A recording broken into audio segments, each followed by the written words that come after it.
Hey everyone, welcome back to channel guys. और आज की वीडियो में हम बात करने वाले हैं list of colleges that you can get with 50,000 to 75,000 rank in JEE mains 2023। ठीक है, तो यार जेई मेंस 2023 का जो है रिजल्ट आ चुका है। ठीक है, 7 फरवरी को रिजल्ट आ चुका है। सेशन 1 कंप्लीट हो चुका है। तो यार जैसे कि आप सब जानते हैं, जेई मेंस जो है बहुत ही कॉम्पिटेटिव एग्जाम होता है। हर साल 10 से 12 लाख बच्चे जेई मेंस के एग्जाम के लिए अटेम्प्ट करते हैं।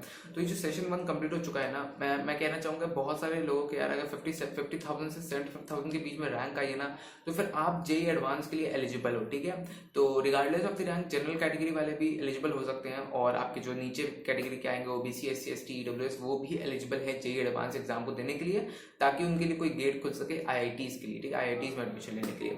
बट आप में से बहुत सारे ऐसे स्टूडेंट्स होंगे जो जेई एडवांस नहीं देना चाहते होंगे। वो चाहते हैं कि मेरे जेई मेंस के मार्क्स के अकॉर्डिंग ही, रैंक के अकॉर्डिंग ही मेरे को कोई कॉलेज दे दो यार, मेरे को कोई एनआईटी बता दो, मेरे को कौन से ट्रिपल आईटीज मिल सकते हैं, फिर कौन से जीएफटीआईज मिल सकता है, कौन से टीयर 2 टीयर 3 कॉलेज मिल सकते हैं। तो मैं वही आपको लिस्ट देना चाहता हूँ। जो जेई एडवांस देना चाहते हैं बिल्कुल वो दे सकते हैं एकदम ओपनली, क्योंकि वो बहुत एलिजिबल हो चुके हैं। बट स्टिल जिनको अगर अभी कॉलेज चाहिए कोई भी, तो जेई मेंस के रैंक के अकॉर्डिंग, तो फिर वो सब कौन से कॉलेज मिल सकते हैं 50,000 से लेकर 75,000 के रैंक के बीच में। ठीक है, तो अगर आपकी 50,000 से 75,000 की एआईआर रैंक आई है, ऑल इंडिया रैंक, ठीक है, तो फिर आपको कुछ टीयर 2 या टीयर 3 के कॉलेज मिल सकते हैं, जिसमें से कुछ एनआईटीज, ट्रिपल आईटीज भी हैं। ठीक है, थोड़े लो रैंक के हैं, और थोड़े जीएफटीआईज भी हैं जो कि आपको मिल सकते हैं, पहले बता देता हूँ। और सेकेंडली ये बताना चाहता हूँ कि यार कि 30,000 से 25,000 के रैंक में ही आपको अच्छे कॉलेजेस, एनआईटीज, ट्रिपल आईटीज और अच्छे कोर ब्रांचेस मिल सकते हैं। ठीक है, आप 75,000 या 50,000 में कभी एक्सपेक्ट नहीं कर सकते कि आपको सीएससी मिल जाए कोई टॉप एनआईटीज में। ठीक है, तो इसीलिए अगर आपको टॉप एनआईटीज में सीएससी चाहिए, टॉप एनआईटीज में टॉप ब्रांचेस, कोर ब्रांचेस चाहिए, तो उसके लिए आपको 30,000 से लेकर 20,000 से विद इन रैंक लानी पड़ेगी। ठीक है, बट स्टिल नेवरदलेस 50,000 से 75,000 में भी आपको कोई अच्छे कॉलेजेस मिल सकते हैं। उनके बारे में बताऊंगा, कौन से ब्रांच मिल सकते हैं उसके बारे में बताऊंगा, और उनकी कोई एक्सपेक्टिंग क्लोजिंग रैंक बताऊंगा।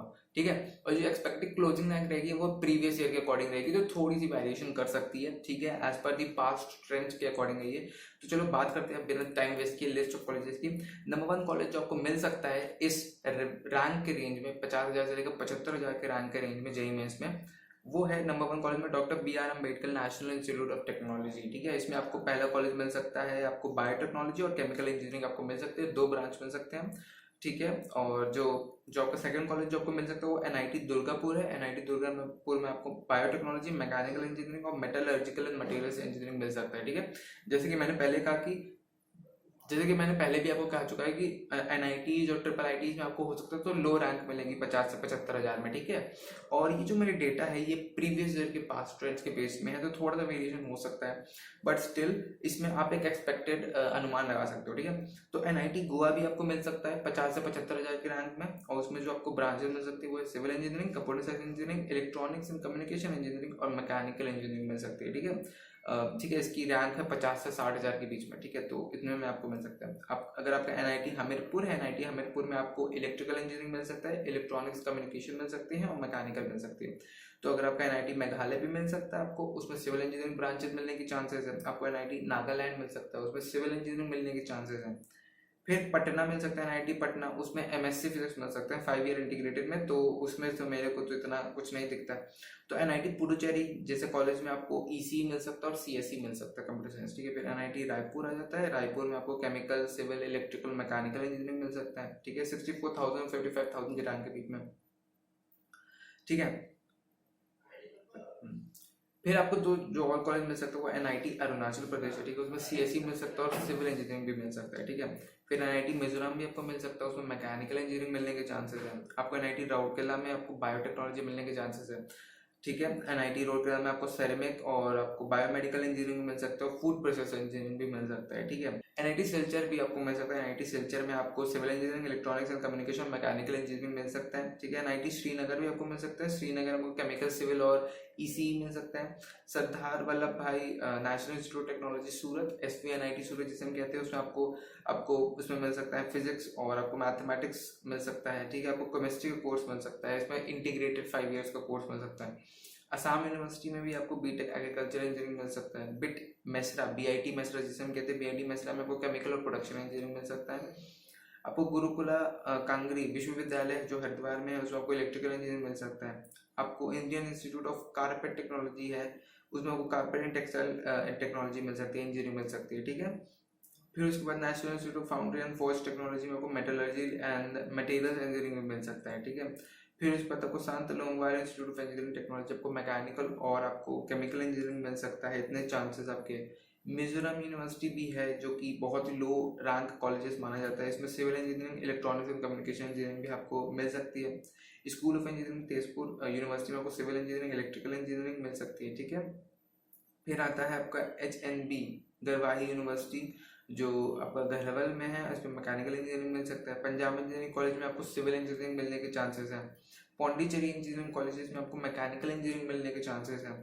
फिर इस पर national institute of food technology Haryana जो इसमें कॉलेज है, ठीक है, इसमें आपको फूड टेक्नोलॉजी मैनेजमेंट मिलने के चांसेस है, ठीक है। तो ये सारे कॉलेजेस के लिस्ट है जो कि आपको मिल सकते हैं 50,000 से 75,000 के रैंक के रेंज में, ठीक है, जेईई मेंस में। तो इसमें से जैसे कि आपने देखा पूरी लिस्ट में, चाहे थोड़े से बहुत ही लो ग्रेड के कॉलेज भी थे, थर्ड टियर 3 कॉलेजेस भी थे, बट आपको इतने ही मिल सकते हैं। या तो फिर आपके चांसेस है कि इन सारे कॉलेजेस में अगर आपको एडमिशन नहीं लेना तो फिर आप कुछ प्राइवेट इंजीनियरिंग कॉलेजेस में ले सकते हो यार, जो कि आपको जेईई मेंस के एग्जाम के मतलब मार्क्स के बिना भी आपको इसमें एडमिशन मिल सकते हैं, ठीक है, on the basis of class 12 marks के बेसिस में, ठीक है। डायरेक्ट एडमिशन जिसे हम कहते हैं, डायरेक्ट एडमिशन मिल सकते हैं। और इन सारे कॉलेजेस को हम थोड़ा प्राइवेट यूनिवर्सिटी कहते हैं क्योंकि इसकी फीस ज़्यादा होती है, सेकेंडली ये थोड़े पॉपुलर भी हैं, ठीक है, और थर्डली इसमें आपको जेईई मेंस के एग्जाम के रिजल्ट की देने की जरूरत नहीं है, इसमें आपको डायरेक्ट एडमिशन मिल सकता है, ठीक है। तो किन कॉलेजेस की बात कर रहा हूँ वो है जैसे लवली प्रोफेशनल यूनिवर्सिटी है पहला, फिर ब्रेनवेल यूनिवर्सिटी कोलकाता है, औरोराज इंजीनियरिंग कॉलेज है हैदराबाद में, UPES देहरादून में है जो कि पॉपुलर कॉलेज है, राय यूनिवर्सिटी ये भी पॉपुलर कॉलेज है, Vivekananda Global University, Quantum University Roorkee में एक कॉलेज है ये भी पॉपुलर है, CMR institute of technology Hyderabad, dream University of Institute of Technology Kolkata, Sage University, Saveetha Engineering College, Om Sterling Global University, Jagannath University और मानव रंजना यूनिवर्सिटी जो कि आपका फरीदाबाद में है। इस तरह से कॉलेजेस है जैसे कि एमिटी यूनिवर्सिटी भी हो गया, आपका SRM भी हो गया, लेकिन SRM में आपको अलग से कोई एंट्रेंस एग्जाम देना पड़ेगा। तो जो चंडीगढ़ यूनिवर्सिटी जैसे हो गए, ये सारे ऐसे कॉलेजेस के लिस्ट है ना जिसमें आपको कोई भी इंजीनियरिंग के एंट्रेंस एग्जाम नहीं देने पड़ेंगे, आपको वहाँ पे डायरेक्ट एडमिशन मिल सकता है, ठीक है। और अगर मैं कुछ ऐसे कॉलेजेस भी बताऊं यार जिसमें से आपको जेईई मेंस के अलावा कोई और तरीके के एंट्रेंस एग्जाम देने पड़ेंगे, ठीक है, उन सारे कॉलेजेस में भी आपको एडमिशन मिल सकते हैं। जैसे कि वो होते हैं आपके SRM आ सकते हैं जो कि चेन्नई में, VIT वेल्लोर में आपका, RVCE कॉलेज हो गया आपका, फिर उसके बाद आपका LPU हो गया, ठीक है, आपका एमिटी यूनिवर्सिटी हो गई, तो ये, और फिर उसके बाद आपके बैंगलोर में कोई कॉलेज आ गए, कर्नाटक में ऐसे बहुत सारे कॉलेजेस हैं जिसमें से आपको उनके खुद के respective institute of basically exam देने पड़ेंगे, एंट्रेंस एग्जाम, ठीक है। MIT पुणे हो गया, ठीक है, इन सारे कॉलेजेस में आपको उनके खुद के स्टेट लेवल के एंट्रेंस एग्जाम देने पड़ेंगे, तो उन एग्जाम्स के बेसिस में ही आपको इन सारे कॉलेजेस में एडमिशन मिलेगा, ठीक है। तो जेईई मेंस में जितनी पूरा रैंक है उससे मतलब नहीं होता, तो फिर आपको तब भी इन सारे कॉलेजेस में एडमिशन मिल सकता है, ठीक है। तो ये थे लिस्ट ऑफ कॉलेजेस यार जो कि आपको मिल सकते हैं एक्चुअली, ठीक है, इतने सारे 50,000 से 75,000 की रैंक के बीच में, ठीक है। तो मैंने बहुत सारी इन्फॉर्मेशन दे दी और आई होप आपको वीडियो काफ़ी अच्छी लगी होगी और इस वीडियो से कुछ वैल्यू मिली होगी, और बेस्ट तरीके वीडियो और आपके लिए लाता हूँ, तो please make sure to subscribe to my channel और मिलते हैं नेक्स्ट टाइम, तब तक के लिए bye, take care, have a good day.